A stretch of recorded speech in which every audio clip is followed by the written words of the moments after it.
It was the smell of stale incense and the heavy press of bodies that I remember most about that evening, more than the words or even the laughter. Our church was one of those squat grey buildings buried between glass towers in Lower Pale, the old courtyard forever damp with Mumbai's memory of the previous day's rain. I saw the swollen clouds pressing against the sodium lamps, but inside the hall the yellow light curved around everyone's faces, showing every line, every frown, every smile turned tight at the corner. I was barely 20. They'd called this community meeting to address a matter of concern. That was how Mrs. Lobo, with her blunt lips and sharper tongue, had announced it. My mother wouldn't meet my eyes as we shuffled into those creaking wooden pews, still sticky with polish. I could see my uncle cross his arms, and behind him my friend Sunil fingered the collar of his faded shirt, looking everywhere but at me. I felt something cold, like a coin swallowed whole. Maybe I'd known how this would go from the moment I'd stitched my first rough sketches together, hidden in the bathroom while my cousins knocked on the door. Our Maria says she wants to be a fashion designer, Mrs. Lobo's voice cut through the crowd, and the effect was instant. A ripple worked its way down the aisle. Behind me someone snorted. It could have been amusement or disbelief or both. She didn't wait for silence, she never did. Tell us, child, fancy France or America maybe. Tailoring film stars. I shifted, knees knocking against the pew. My voice came out softer than I intended. No, not film. I want to make clothes that mean something here. Something, I trailed off as the wave passed, laughter rolling out from the men, sharper from the teenagers who saw me as older sister, neighbor, nuisance. Pereira uncle muttered something to his wife about girls getting ideas, and my cousin Vinod lifted his phone, probably recording this for his WhatsApp group. My mother glared at me, the sort of look that lands like a slap, hard and unanswerable. She didn't need to speak. Her shoulders did it for her. Father D'Souza said, "Are you sure, Maria? This is not what your family sacrificed for." He made it sound reasonable, kindly, which made it worse. "You could help your family at the bank or be a teacher. What is this dressmaking business?" "It's not just dressmaking," I said. "It's design. I want to study. I want to," but there were no words big enough. My tongue got stuck on all the little things you couldn't see when the dream lived in your own fingertips at 2 a.m. Patterns drawn in the dust, clothes imagined into being from old saris and plastic sequins. They laughed, some pretending not to, but caught out by the twitch at the mouth, the shake of the head. My father looked away. In that moment I felt as though I'd reached for a switch and snapped darkness on myself. They left my humiliation in the open so everyone could see. I remember walking home with my mother after that, her grip iron around my wrist. "We don't have money for this," she said. "Your place is here. If you want to sew, do it for the nuns, do something respectable. Your father already works 2 jobs, don't bring us shame." Shame, as if wanting more was a stain soaked in salt water. I stuffed my sketches into a box under my bed the next day and tried very hard to become invisible. Grief has its rhythms and mine was silence. I stopped going to meetings, stayed late at the library, held part-time jobs none of the people at the church noticed, sorting paper at an accountancy firm, hemming school uniforms while pretending to study for B.com. I passed exams by scraping head down, dull. But at night sometimes the old thrill came back, the sound of a needle through fabric, the weight of borrowed scissors in my palm, the whisper that maybe, just maybe, I wasn't imagining the world wrong.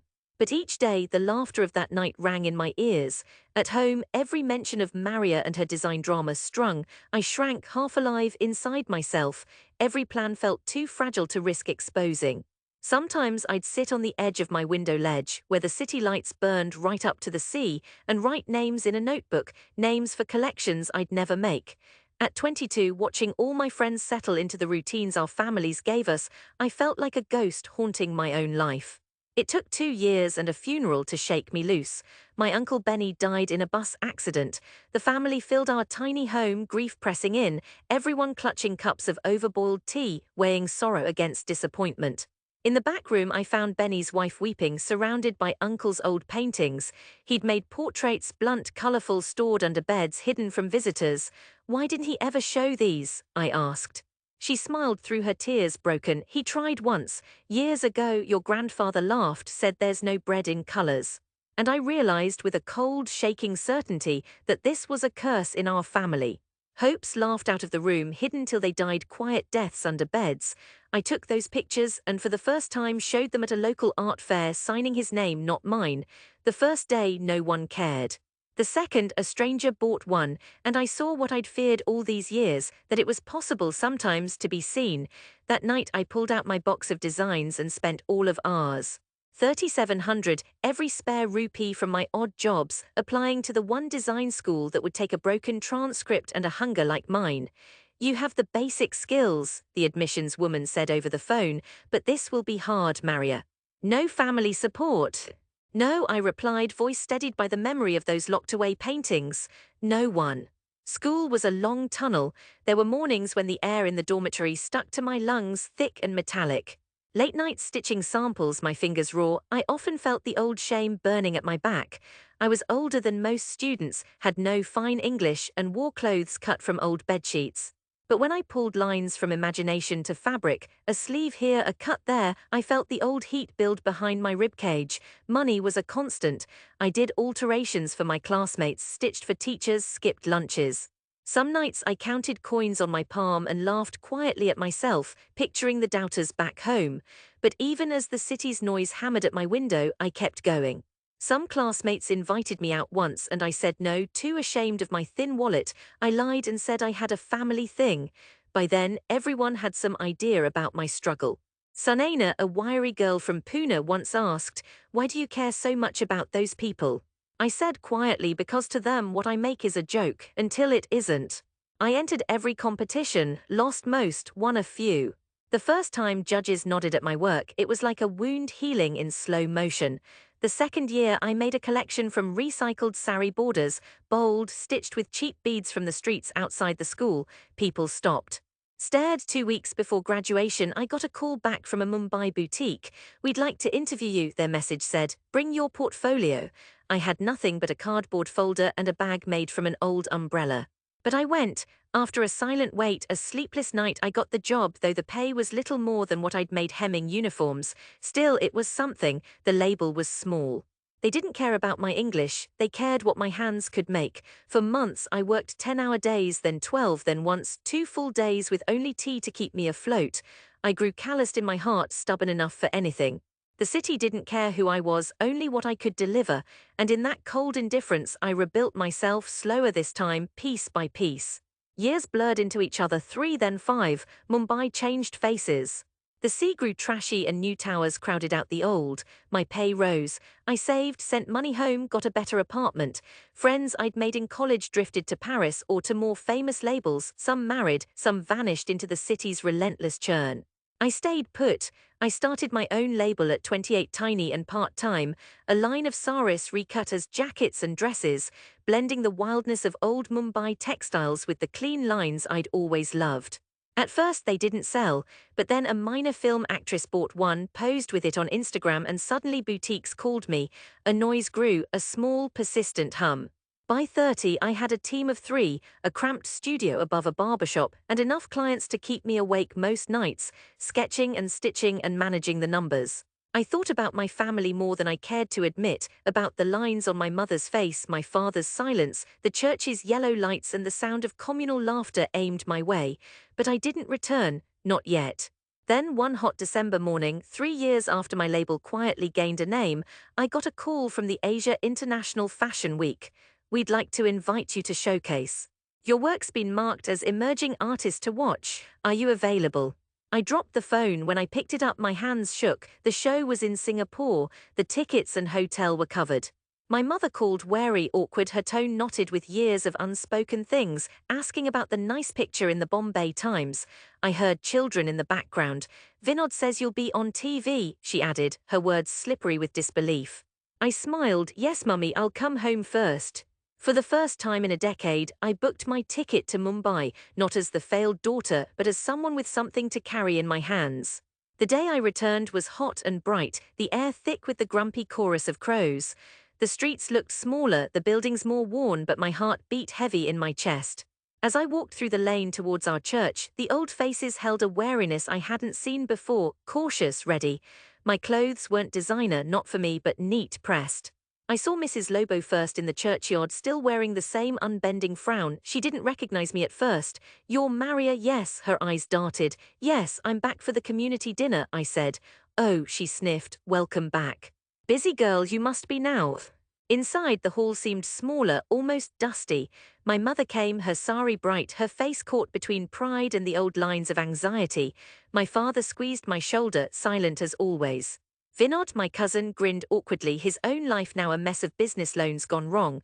Word had spread before me. Family and community members huddled, glancing my way. I saw old Father D'Souza, slower now, leaning on a stick.